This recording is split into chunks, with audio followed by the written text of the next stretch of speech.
September 30th, Daily Devotional from the Heart by Ellen G. White. Peter's Restoration. Simon, son of Jonah, do you love me more than these? John chapter 21, verse 15. Peter never forgot the painful scene of his humiliation. He did not forget his denial of Christ and think that, after all, it was not a very great sin.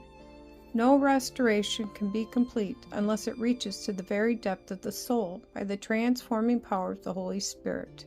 Under the Holy Spirit's influence, Peter stood before a congregation of thousands and in holy boldness charged the wicked priests and rulers with the very sin of which he himself had been guilty.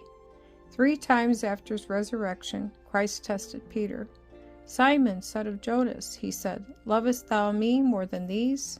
And he saith unto him, Yea, Lord, thou knowest that I love thee. He saith unto him, Feed my lambs. And he saith to him again the second time, Simon, son of Jonas, lovest thou me? And he saith unto him, Yea, Lord, thou knowest that I love thee. And he saith unto him, Feed my sheep. When the 3rd time Christ said to Peter, Lovest thou me? The probe reached the soul center. Self-judged, Peter fell upon the rock, saying, Lord, thou knowest all things. Thou knowest that I love thee. John chapter 21, verses 15 through 17. Some assert that if a soul stumbles and falls, he can never regain his position.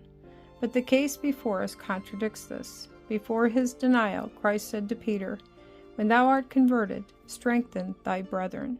Luke chapter 22, verse 32. In committing to his stewardship the souls for whom he had given his life, Christ gave to Peter the strongest evidence of his confidence in his restoration. Peter was now humble enough to understand the words of Christ, and without further questioning, the once restless, boastful, self-confident disciple became subdued and contrite. He followed his Lord indeed, the Lord he had denied. The thought that Christ had not denied and rejected him was to Peter a light and comfort and blessing. He felt that he could be crucified from choice, but it must be with his head downward. Christ is our tower of strength, and Satan can have no power over the soul who walks with God in humility of mind. If we lean to our own wisdom, our wisdom will prove to be foolishness.